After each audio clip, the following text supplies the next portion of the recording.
नमस्कार दोस्तों, एक बार फिर से स्वागत है आपके अपने Hindi YouTube channel simple learn पे। मैं रजत आपका बहुत बहुत स्वागत करता हूं। आज वाले वीडियो में हम बात करेंगे क्लास 10 का जो हमारा रसायन विज्ञान का सेकंड चैप्टर है, अम्ल क्षारक एवं लवण के बारे में।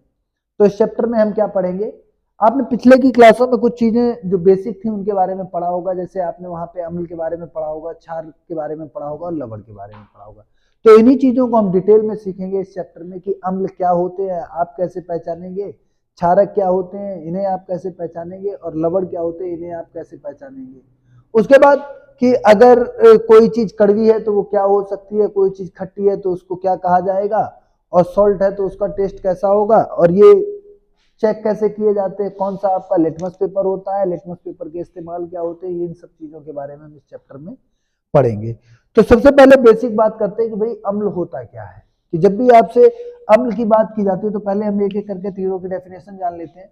जैसे मान लीजिए कल को कोई आपसे पूछता है कि अम्ल की परिभाषा बताइए, तो अम्ल इसी को इंग्लिश में हम लोग बोल देते हैं एसिड। इसी को हम लोग क्या बोलते हैं इंग्लिश में, एसिड बोलते हैं। तो एसिड की डेफिनेशन क्या होगी, कोई आपसे कहे कि एसिड क्या होता है तो आप क्या बोलेंगे कि वे पदार्थ जो स्वाद में खट्टे होते हैं, वे पदार्थ जो स्वाद में खट्टे होते हैं उन्हें क्या कहा जाता है, खट्टे होते हैं उन्हें अम्ल कहा जाता है। उन्हें क्या कहा जाएगा, अम्ल कहा जाएगा। अगर कोई पदार्थ टेस्ट में खट्टा है तो उसको क्या कहा जाएगा, अम्ल कहा जाएगा। दूसरी डेफिनेशन एक हमारे साइंटिस्ट हुए जिनका नाम था अर्हीनियस। क्या नाम था, अर्हीनियस। तो अर्हीनियस के अनुसार, कि जो अर्हीनियस थे उन्होंने क्या डेफिनेशन दी थी, अर्हीनियस के अनुसार वे पदार्थ जो जलीय विलयन में H पॉजिटिव आयन देते हैं उन्हें क्या कहा जाता है, अम्ल कहा जाता है। वे पदार्थ जो जलीय विलयन में H पॉजिटिव आयन देते हैं उन्हें अम्ल कहा जाता है। तो दो डेफिनेशन याद रखनी है कि आपसे कोई पूछे कि अम्ल की बेसिक डेफिनेशन क्या है तो आप क्या बताएंगे कि वे पदार्थ जो स्वाद में खट्टे होते हैं उन्हें अम्ल कहा जाता है। या आपसे जब ये कहा जाए कि अकॉर्डिंग टू अर्हीनियस अम्ल की परिभाषा क्या होगी तो आप क्या कहेंगे, अर्हीनियस ने कहा था कि वे पदार्थ जो अपने जलीय विलयन में H पॉजिटिव आयन देते हैं उन्हें क्या कहा जाता है, उन्हें अम्ल कहा जाता है। और क्या कह सकते हैं आप, और क्या कहेंगे, और आप याद रखेंगे थर्ड पॉइंट। या तो थर्ड पॉइंट में आप क्या याद रखेंगे कि थर्ड पॉइंट की बात की जाए कि थर्ड पॉइंट क्या याद रखना है आपको, तो आप कहेंगे थर्ड पॉइंट में आपको एक ही बात याद रखनी है कि वे पदार्थ जो लाल लिटमस पेपर को नीला कर देते हैं, सॉरी नीले लिटमस पेपर को लाल कर देते हैं, मतलब ब्लू लिटमस पेपर को किस में कन्वर्ट करा देंगे, रेड में। तो ये बात आपको याद रखनी है कि जब भी अम्ल की बात की जाएगी तो ये नीले लिटमस पेपर को किस में कन्वर्ट कर देंगे, लाल लिटमस पेपर में। लिटमस पेपर एक सूचक होता है जिसका इस्तेमाल अम्ल तथा क्षार को पहचानने में किया जाता है। तो ओवरऑल कुल मिला के बात आपको इतनी याद रखनी है कि आपसे कोई पूछे अम्ल की परिभाषा क्या होगी तो आप क्या बताएंगे, अम्ल वे पदार्थ जो स्वाद में खट्टे होते हैं उन्हें अम्ल कहा जाता है। या अर्हीनियस के अनुसार वे पदार्थ जो अपने जलीय विलयन में H पॉजिटिव आयन देते हैं उन्हें अम्ल कहा जाता है। अम्ल हमेशा नीले लिटमस पेपर को किस में बदल देंगे, लाल कर देंगे। ये किसकी डेफिनेशन हो जाती है, अम्ल की।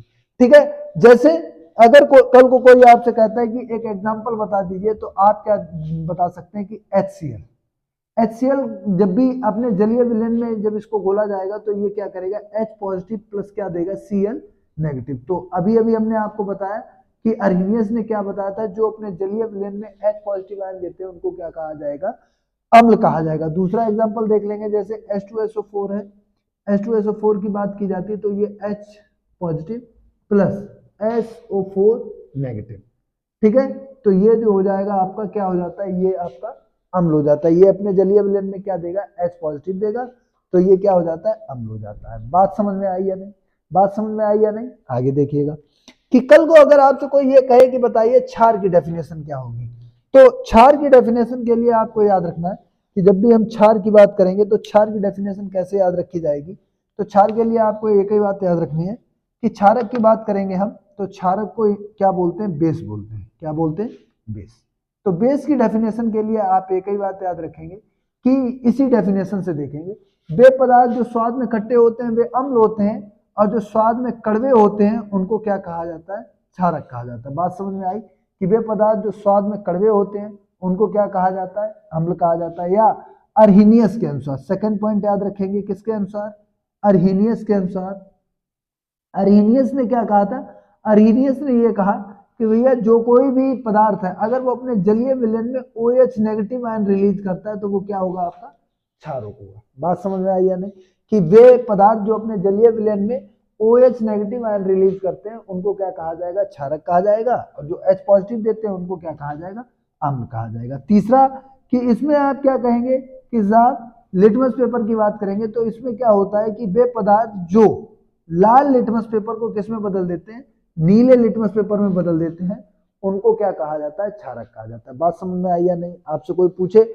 अम्ल और क्षार में क्या रहेगा तो अम्ल की बताएंगे वे पदार्थ जो स्वाद में खट्टे होते हैं, या अरीनियस के अनुसार वे पदार्थ जो अपने जलीय विलयन में H पॉजिटिव आयन देते हैं, या वे पदार्थ जो नीले लिटमस पेपर को लाल लिटमस पेपर में बदल देते हैं उनको क्या कहा जाता है, अम्ल कहा जाता है। बात आए कि भैया क्षारक क्या होता है तो आप क्या बोलेंगे, वे पदार्थ जो स्वाद में कड़वे होते हैं उनको अम्ल, उनको क्षारक कहा जाता है, या आप क्या कहेंगे अरीनियस के अनुसार वे पदार्थ जो अपने जलीय विलयन में OH नेगेटिव देते हैं उनको क्या कहा जाता है, क्षारक कहा जाता है, या आप क्या कहेंगे वे पदार्थ जो लाल लिटमस पेपर को नीले लिटमस पेपर में बदल देते हैं उनको क्षारक कहा जाता है।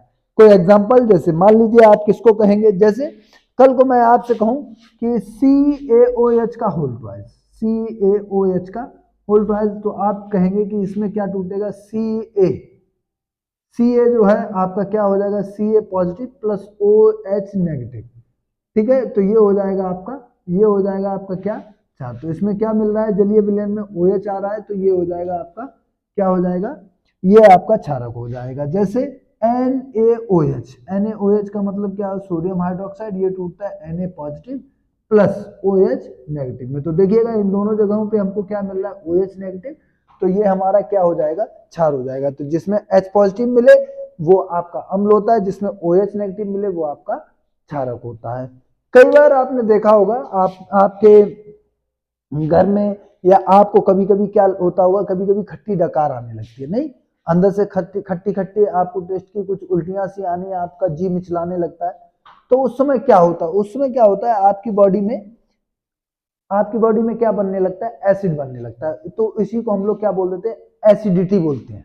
नहीं, आपने देखा होगा इनो का ऐड आता है, या कोल्ड ड्रिंक का ऐड आता है कि एसिडिटी आए तो आप इनो पी लीजिए, तो ये सब क्या होता है, ये इसकी मतलब आपकी बॉडी में जब अम्ल ज्यादा बनने लगता है तो अम्लीयता आ जाती है, तो इसी को हम लोग एसिडिटी बोलते हैं। तो इसमें क्या उपचार देना चाहिए, ये चीजें हम सब इस चैप्टर में सीखेंगे। तो यहाँ तक की बात आपको जो है समझ में आ गई होगी कि भाई अम्ल किसको कहा जाता है, क्षार किसको कहा जाता है। अब बात करेंगे सूचक की।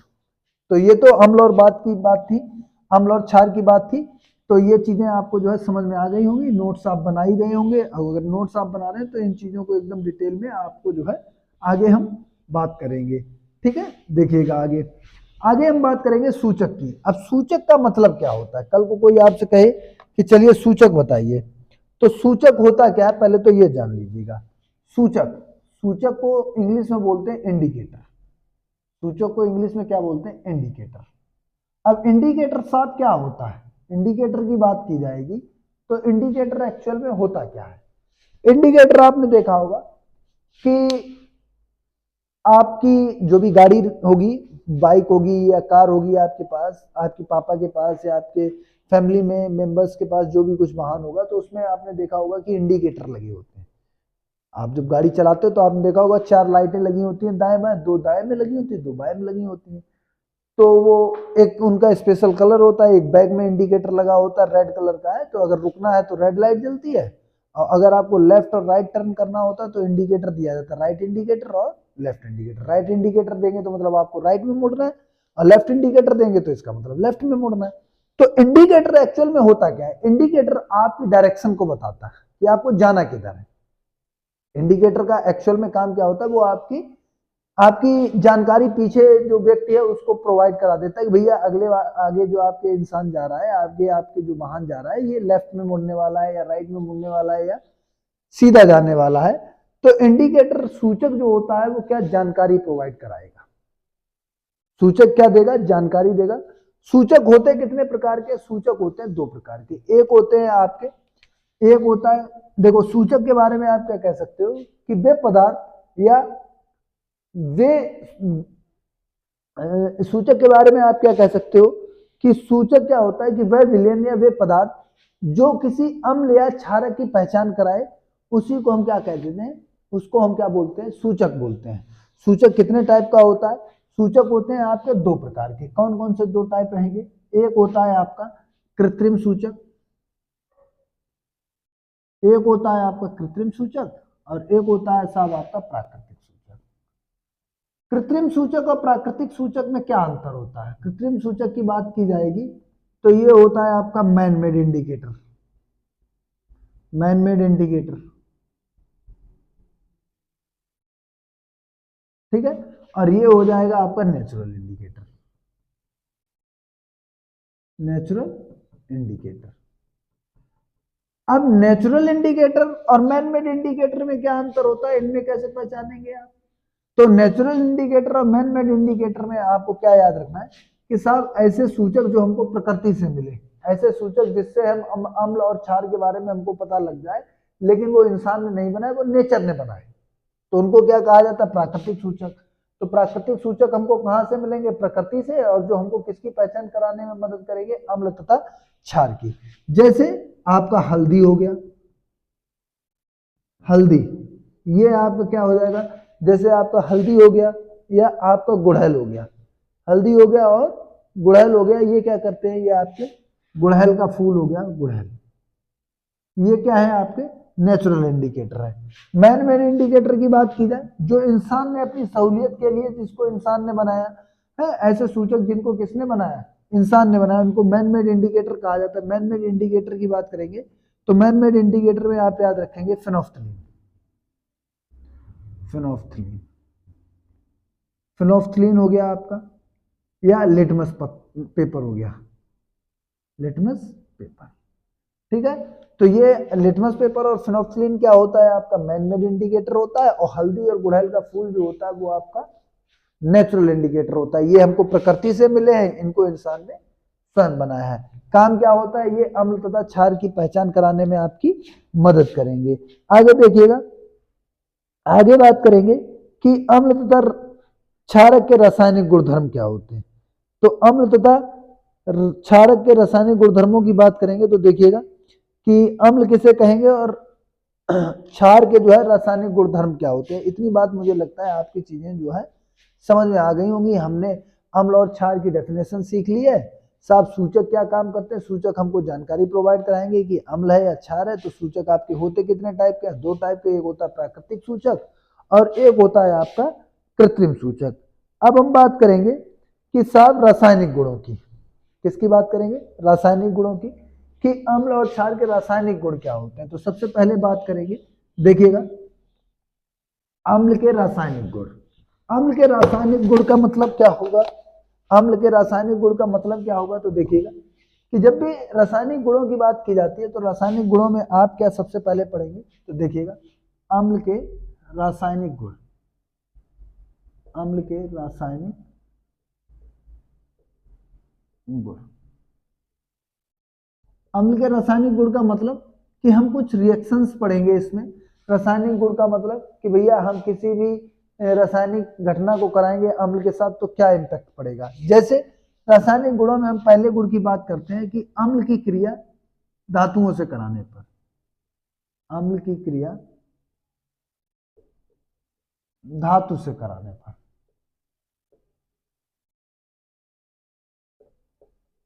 किसी अम्ल की क्रिया जब हम किसी धातु से कराएंगे तो क्या होगा। तो एक बात आपको याद रखनी है कि अम्ल की क्रिया किससे करा रहे हैं? धातु से। तो अम्ल की क्रिया जब किससे कराएंगे? अम्ल की क्रिया धातु से कराएंगे तो बनेगा क्या? तो अम्ल की क्रिया जब धातु से कराएंगे तो क्या बनेगा? आपका धात्विक लवण बनेगा, धात्विक लवण बनेगा। प्लस क्या बनेगा आपका?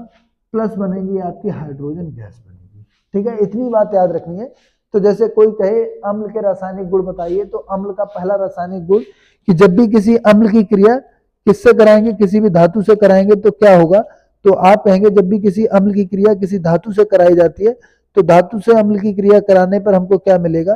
धातु से जब हम अम्ल की क्रिया कराएंगे तो हमको धात्विक लवण मिलेगा और साथ में हाइड्रोजन गैस प्राप्त होगी। कैसे? देखिएगा, मान लीजिएगा कि हमने HCl की रिएक्शन जो है वो Na से कराई। Na मतलब सोडियम है ना, सोडियम से जब हम इसकी रिएक्शन कराएंगे तो हमको पता है HCl जब भी टूटेगा, देखिएगा ध्यान से कि HCl जब भी हमारा टूटेगा तो वो किस में टूटेगा, HCl हमारा टूटता है H positive plus Cl negative में। ठीक है, इतनी बात आपको याद रखनी है। हमको मालूम है हाइड्रोजन की वैलेंसी +1 होती है और Cl की वैलेंसी -1 होती है। देखिएगा इसकी वैलेंसी +1 हो गई, इसकी -1 हो गई। इधर देखिएगा एक चीज ये हो गया H positive plus Cl negative, और इसकी रिएक्शन जब Na से कराएंगे तो Na किसका होता है +1, तो Na किसके साथ रिएक्ट करेगा, नेगेटिव वाला कौन है Cl, तो ये Na और Cl मिलकर क्या बनाएंगे NaCl, क्या बनाएंगे NaCl प्लस क्या बनेगा आपका हाइड्रोजन गैस बनेगी। ठीक है, अब बैलेंस कराएंगे। पिछले वाले चैप्टर में मैंने आपको बताया रिएक्शन बैलेंस कैसे कराई जाती है। इधर देखेंगे हाइड्रोजन कितना है 1, इधर हाइड्रोजन कितना है 2, तो इधर कितने से कराएंगे 2 से, तो इधर 2 से करा हाइड्रोजन बैलेंस हो गया, Cl2 हो गया, इधर Cl1 है, इधर भी 2 से कराएंगे, इधर 2Na हो जाएगा। बात समझ में आई या नहीं। ये क्या है आपका, ये है आपका हाइड्रोक्लोरिक अम्ल। ये क्या है, हाइड्रोक्लोरिक अम्ल। हाइड्रोक्लोरिक अम्ल की क्रिया किससे कराई आपने, सोडियम से। सोडियम क्या होती है आपकी धातु होती है, सोडियम से जब क्रिया कराई तो बनेगा क्या आपका सोडियम क्लोराइड बनेगा। क्या बनेगा, सोडियम क्लोराइड। क्या बनेगा, सोडियम क्लोराइड, और साथ में आपकी क्या बनेगी, हाइड्रोजन गैस बनेगी। ठीक है दोस्तों, यहां तक बात आपके जो है क्लियर हो गई होगी कि जब भी किसी भी अम्ल की क्रिया किसी भी धातु से कराई जाती है तो धात्विक लवण बनता है। जिस धातु से कराया जाएगा उसी का क्या बनेगा, लवण बनेगा। तो यहाँ पे क्या बन जाता है, NaCl बन जाता है। यहां तक बातें आपके समझ में आ गई होगी। एक और एग्जाम्पल देख लेते हैं। जैसे कल को मान लीजिएगा कि आपकी हम जो है HCl की रिएक्शन किससे करा रहे हैं, HCl की रिएक्शन हम पोटेशियम से करा रहे हैं। पोटेशियम का मतलब क्या होता है K, पोटेशियम का मतलब क्या होता है K, इसकी बैलेंसी +1 होती है। इधर ये किसके साथ रिएक्ट कर जाएगा, Cl के साथ, तो ये बनाएगा KCl प्लस क्या बनेगा आपका H2 हाइड्रोजन गैस। बैलेंस कराएंगे तो वही काम रहेगा सेम, इधर हाइड्रोजन 1 है, उधर 2 है, तो ये 2, तो यहाँ पे भी 2 और यहाँ पे भी 2।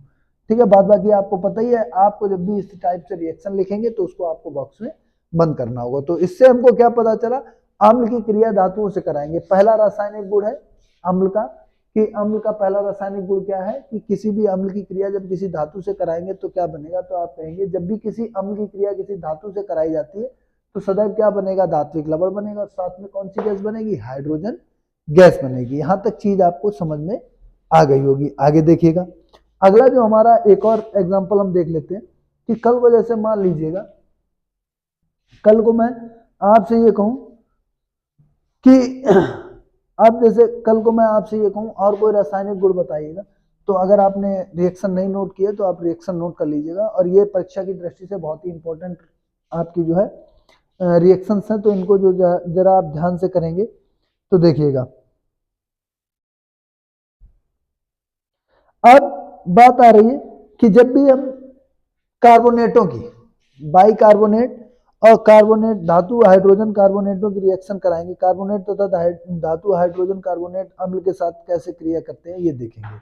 अगला जो हमारा टॉपिक होने वाला है अम्ल के रासायनिक गुण में, कि अब हम ये देखेंगे कार्बोनेट जब अम्ल के साथ रिएक्शन करेगा तो क्या बनेगा। कार्बोनेट का मतलब क्या होता है कि साथ कार्बोनेट, कार्बोनेट क्या होता है अभी हम बात करेंगे। तो यहाँ तक देखिएगा चीजें आपको समझ में आ गई होंगी। हम अगले टॉपिक की ओर बढ़ते हैं। ठीक है दोस्तों, वीडियो अगर आपको अच्छा लग रहा हो तो वीडियो को लाइक जरूर करिएगा और अपने दोस्तों के साथ जरूर शेयर करिएगा, क्योंकि आप ही लोगों के सपोर्ट से जो है, आप लोग जब हमें सपोर्ट करते हैं तो हमको थोड़ा मोटिवेशन मिलता है, और हम लोग चाहते हैं कि हम लोग जो है हमारी टीम मेहनत करके डेली वीडियो लाए, ताकि आपको एग्जाम में जो है ज़्यादा से ज़्यादा हम लोग हेल्प कर सकें। आगे देखिएगा, आगे हम लोग बात करेंगे कि कार्बोनेटों की क्रिया जब, तो दूसरा हमारा रासायनिक गुणधर्म की हम बात करेंगे अम्ल की। तो सेकंड हमारा क्या है कि कार्बोनेटों की क्रिया, कार्बोनेट की क्रिया अम्ल से कराने पर, अम्ल से कराने पर। अब जरा थोड़ा कार्बोनेट पे बात कर लेते हैं, फिर आगे बढ़ते हैं। तो जब भी आपसे कार्बोनेट की बात की जाती है तो हमने 9th क्लास में वैसे ये टॉपिक होता है कि कार्बोनेट किसको बोलते हैं। तो आपको एक बात याद रखनी, कार्बोनेट का हमेशा फॉर्मूला क्या रहेगा, CO3 रहता है। क्या रहता है, CO3। कितना रहेगा, CO3। अब इसकी ओवरऑल वैलेंसी की बात की जाती है तो इसकी ओवरऑल वैलेंसी होती है -2। कैसे -2 होती है देख लीजिएगा एक बार। कार्बन की वैलेंसी हमको पता है +4 होती है, ऑक्सीजन की एक ऑक्सीजन की वैलेंसी -2 होती है, तो 3 ऑक्सीजन है तो ये हो जाएगा +4 और ये हो जाएगा -6। दोनों को ऐड करेंगे तो +4 -6 ओवरऑल वैलेंसी आ गई -2। बात समझ में आई हमें? इतनी बात समझने के बाद तो आपको इतनी बात याद रखनी कि कार्बोनेट की वैलेंसी होती है -2। कितनी होती है? -2। अब देखिएगा, मान लीजिए कोई भी धात्विक कार्बोनेट बनेगा तो वो कैसे बनेगा? कल को जैसे मान लो हम कहें कि Na और CO3 की आपस में रिएक्शन कराएगी तो सब बनेगा कि इसकी ओवरऑल वैलेंसी -2 है, इसकी ओवरऑल वैलेंसी +1 है, तो ये इसके साथ और ये इसके साथ रिएक्शन करेगा तो क्या बनेगा? Na2CO3। नाम क्या हो जाएगा? Disodium tetra carbonate, disodium try या सोडियम डाइसोडियम कार्बोनेट, इसको क्या बोलेंगे? Disodium carbonate. तो ये हो गया डाइसोडियम कार्बोनेट। तो डाइसोडियम कार्बोनेट कार्बोनेट क्यों नाम आया? क्योंकि इसमें क्या जुड़ा हुआ है? CO3। तो जहां कहीं पे भी CO3 लगाओ तो उसको हम क्या बोलेंगे? कार्बोनेट बोलेंगे। तो इस तरीके से आपको पता चल गया कि Na जो है वो हमेशा फॉर्मूले में क्या मिलेगा? Na2CO3। तो इसको क्या बोलेंगे? Disodium carbonate. अब कार्बोनेट की क्रिया जब अम्ल से कराएंगे तो बनेगा क्या? अम्ल की क्रिया जब हम किससे कराएंगे? अम्ल की क्रिया जब हम कार्बोनेट से कराएंगे तो बनेगा क्या? तो एक बात आपको याद रखनी है कि जब भी किसी अम्ल की क्रिया कार्बोनेट से कराएंगे,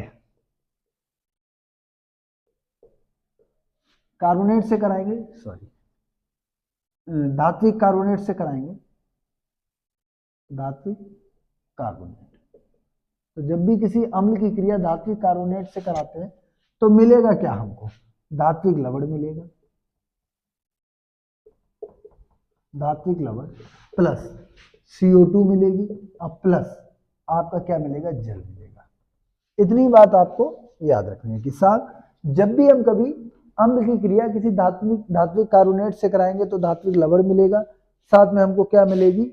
हमको कार्बन डाइऑक्साइड मिलेगी और क्या मिलेगा? हमको जल मिलेगा। देखिएगा कैसे कि अम्ल की बात करेंगे तो अम्ल हम बेसिक अम्ल पकड़ लेते हैं, या तो हमारा HCl हो सकता है या H2SO4 हो सकता है। तो हम HCl से चलते हैं।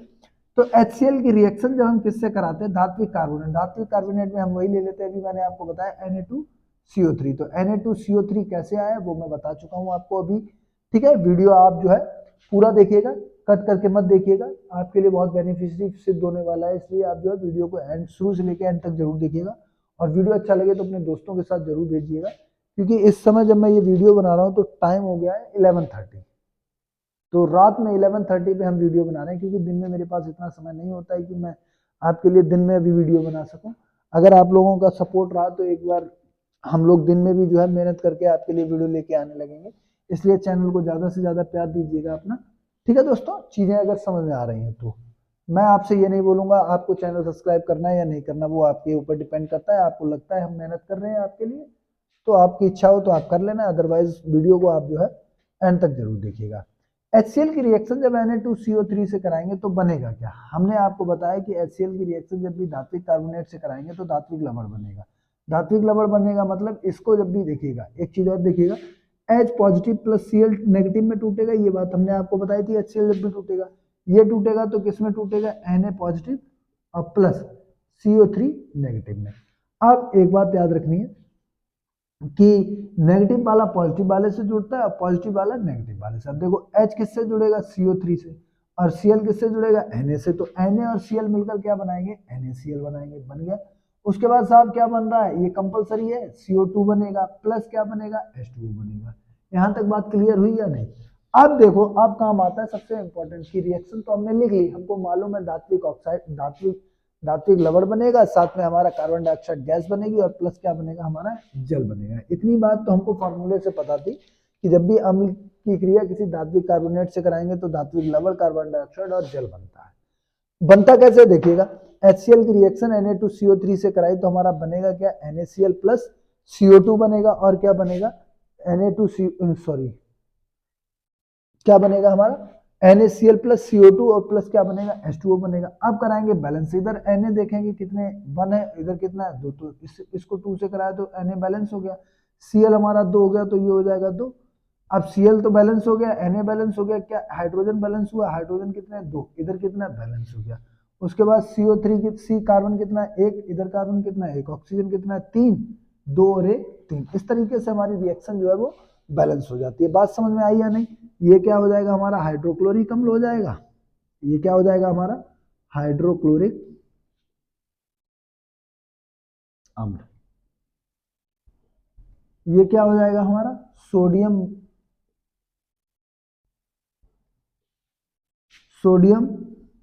कार्बोनेट,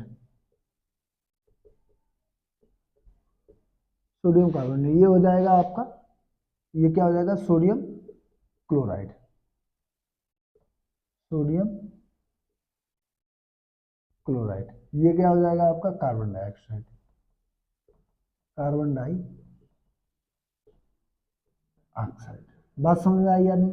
और ये तो आपको पता ही है ये क्या है जल। रिएक्शन लिखने के बाद इसको जो है बॉक्स में जरूर बंद कर देंगे। एक और देखिएगा कि अगर कल को मान लीजिएगा इसी टॉपिक पे जो है एक और आप एग्जांपल देख लीजिएगा, चीजें और आसानी से क्लियर हो जाएंगी। कल को मैं आपसे ये बोलता कि चलिए मैंने HCl से ना रिएक्शन करी, जैसे कुछ बच्चों को ये लग रहा होगा कि साहब आपने HCl से करा दिया, HCl से ना करा के मैं H2SO4 से कराता तब क्या होता? चलिए देख लीजिएगा कि H2SO4 से मैं रिएक्शन कराता किसकी Na2CO3 की, तब क्या बनता? तो एक बात आपको याद रखनी है कि H2SO4 में क्या होगा आपका, H2SO4 में आपको याद रखना है कि आप जब भी H2SO4 को तोड़ेंगे तो H पॉजिटिव और SO4 नेगेटिव में टूटेगा। तो देखिएगा इधर Na कितना है आपका 2 है, इधर क्या हो जाएगा SO4, ये दोनों मिलकर क्या बनाएंगे Na2SO4 बनाएंगे, Na2SO4 और प्लस क्या बनेगा CO2 बनेगी आपकी और प्लस क्या बनेगा H2O बनेगा। ठीक है, इतनी बात तो आपको याद रखना है। कार्बन डाइऑक्साइड और जल तो बनना तय ही है।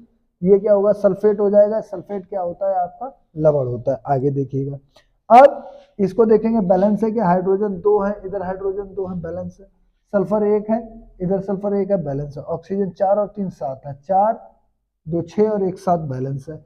Na कितना है 2 है, इधर Na कितना है 2 है।